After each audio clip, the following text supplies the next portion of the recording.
welcome to the 8 p.m. news on Canal de English. I am Elie Smith. Good evening.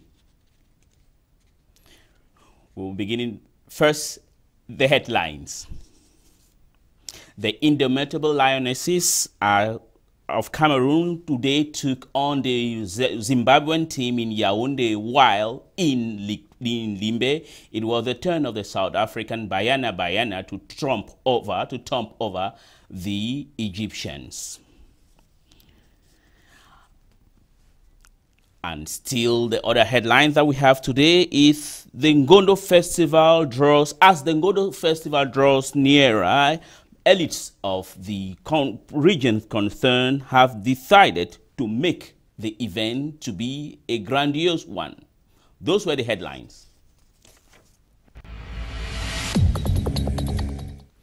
Following the disturbances in the northwest and southwest regions of Cameroon, Prime Minister Philemon Yang has arrived in Bamenda, the regional capital of the northwest region, in order to meet with the various striking groups. He was there this morning. He had to meet with the lawyers and teachers who refused to attend a meeting invited for them in Yaoundé.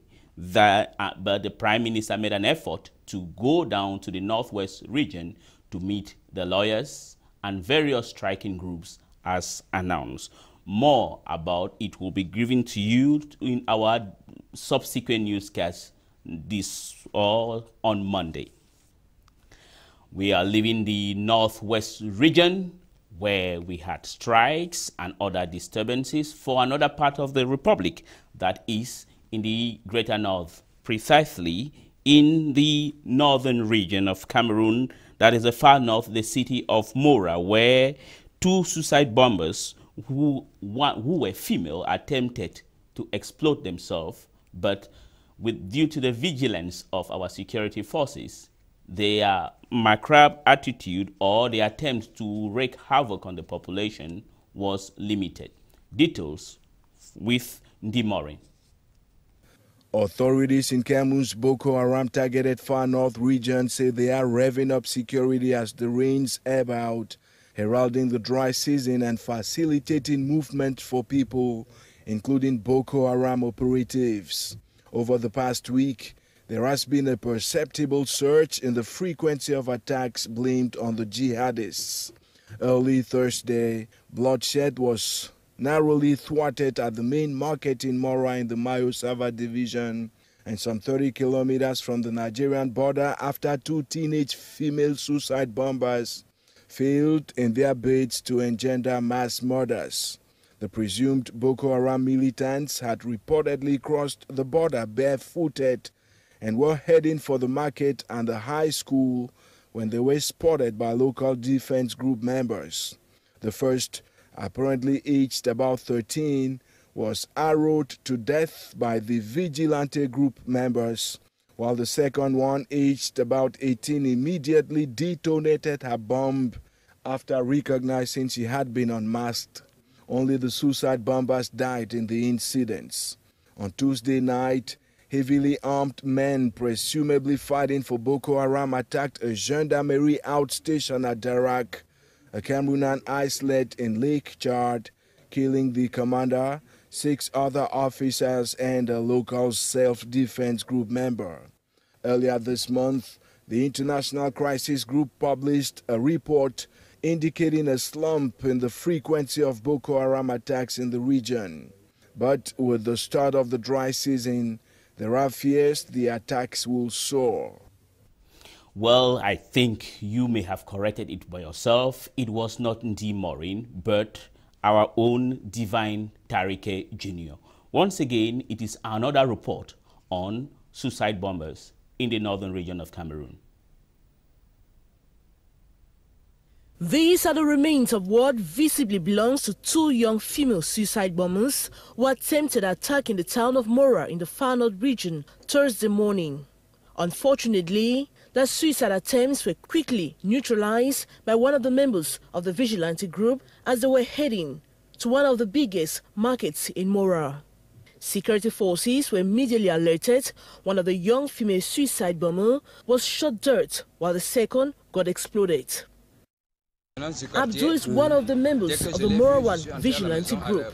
He says he noticed the women who left from the quarter. Their moves and actions were suspicious. He quickly identified them as suicide bombers, and that was how he alerted. And that was how to call the attention of two elements of the were very close. They immediately reacted. One of the suicide bombers exploded, the second one was shot dead. The governor of the Far North region, accompanied by his État-Major, stormed the site minutes later to get stock of the situation. He talked to security forces on the need for security to be reinforced in the town of Mora. This was quite reassuring to a population who still live in fear. The first suicide bomber exploded.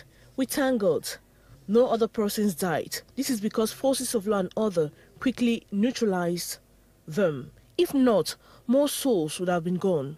We are still calling on the population to be vigilant. Mora neighborhood in the Far North region of Cameroon has for some time now been the target of Boko Haram suicide bombers. The last suicide attack in October this year left 3 persons dead and several others seriously wounded. From the far north, we are now in the center region where Cameroon's upper house of parliament has adopted its first bills since the third session began. The bills were adopted during one of the plenary sessions chaired by Senate President Marcel Nyat Njifenji. Details with Beatrice Ngamo.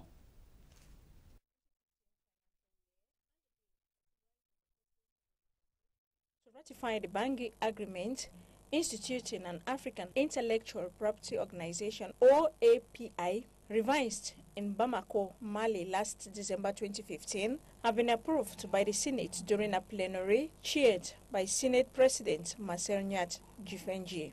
Occasion for Finance Minister Alamin Ousmane May to provide further clarification on worries raised by the senators on the settlement bill and especially on concerns of low consumption of the public investment budget.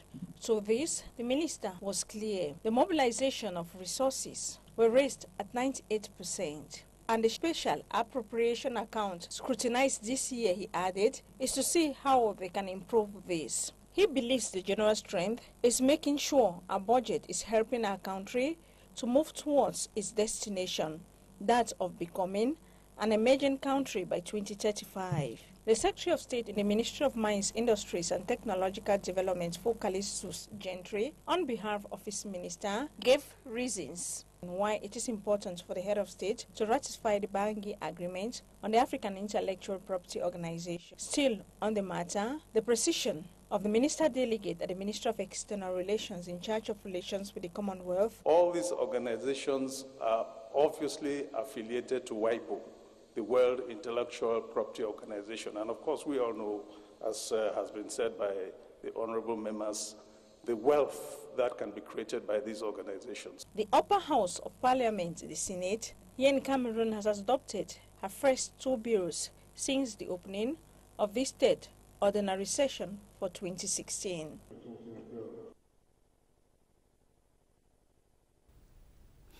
$7 billion CFA franc is the budget allocated by the Ministry of Public Works to rehabilitate rural roads in the north, south, and west regions. Crystal Katala has more. Traveling to Koptamo subdivision, a locality situated 65 kilometers from Fumban, is no longer a nightmare. Rehabilitation works along this segment is ongoing. The project, which is financed by the Ministry of Public Works, has been welcomed by the local population as a sign of relief. Before traveling to Koptamo, either by car or bike was extremely difficult. The only solution was on foot, thanks to the intervention of the mayor, who took the initiative to fill all the roads. If not, it couldn't have been easier for us. The 7 billion franc CFA budget allocated for the construction of rural roads will be used to rehabilitate road network of 3 different regions like the north, south and west. The construction of rural roads will not only facilitate the transportation of agricultural products from farms to market, but also ease the journey of the local population from one locality to another. From rural roads rehabilitation to the cultural aspect of face of this news, we talk about Ngondo. As the D-Day to the Ngondo Festival approaches, Sawa elites continue their tour in the different clans that makes up the greater Sawa community. For more, once again, Crystal Katala. The Ngondo Carnival has moved to Tonde village in the Kam division. Few days to the D-Day, Sawa elite made a stop November 24 in the locality to mobilize the local population. The youth of Tonde village used the occasion to present the different facets of the Sawa culture. The best dancers were encouraged while waiting for the D-Day come December 4.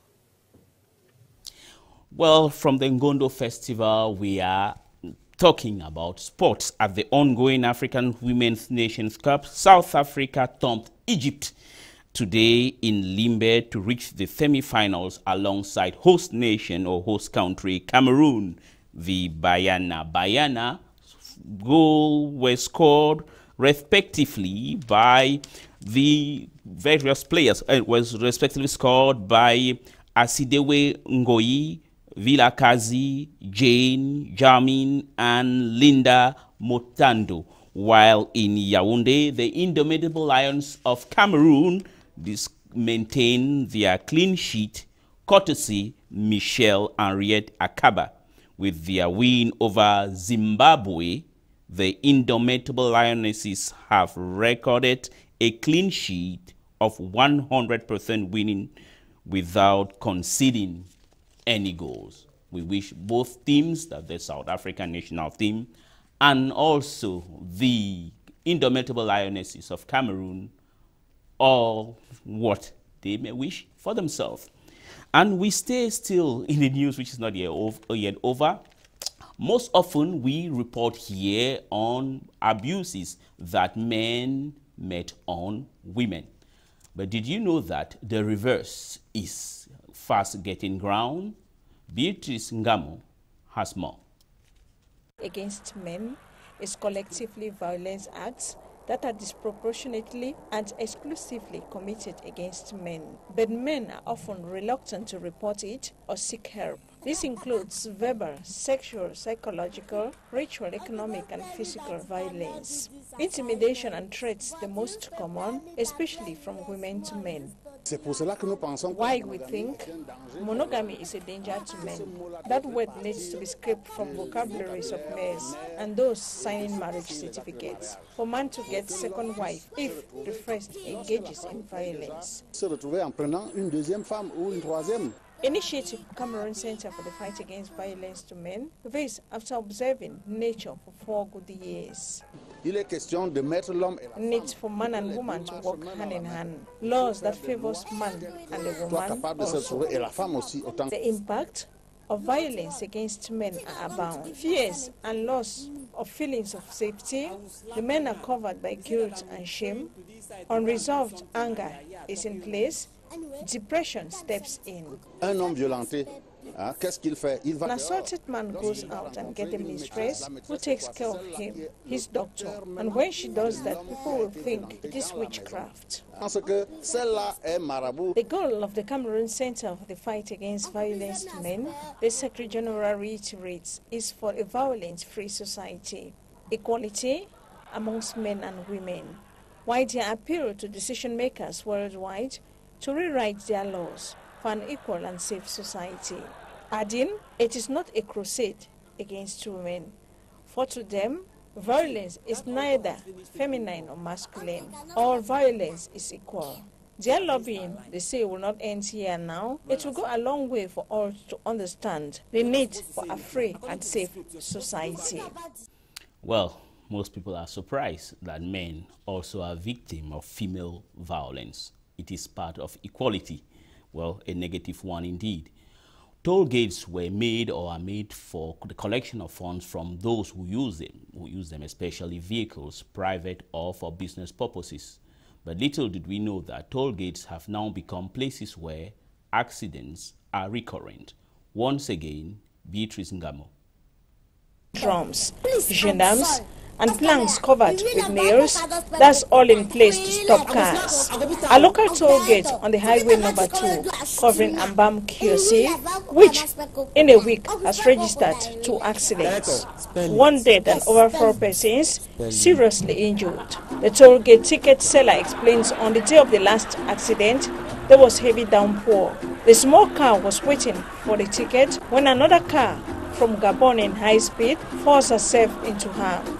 The collision left a woman dead on the spot, while the injured were rushed to hospital. We are at the 2 toll gate near Ambam, and the accidents are blamed on the lack of lighting, especially in the night, lack of traffic signs, no bump back for cars to slow down, and above all, the toll gate is just a few meters from a bend. The cries of the population so the authorities to seek rapid solution for the toll gate to stop killing their brothers and sisters. The risk is there, and thinking one stops to pay for their life, a paradox indeed. Well, that was all we were able to put together today, Friday the 25th day of November 2016 here at Canal de English. From all of us to all of you over there, do have a nice weekend and see you on Monday, God willing.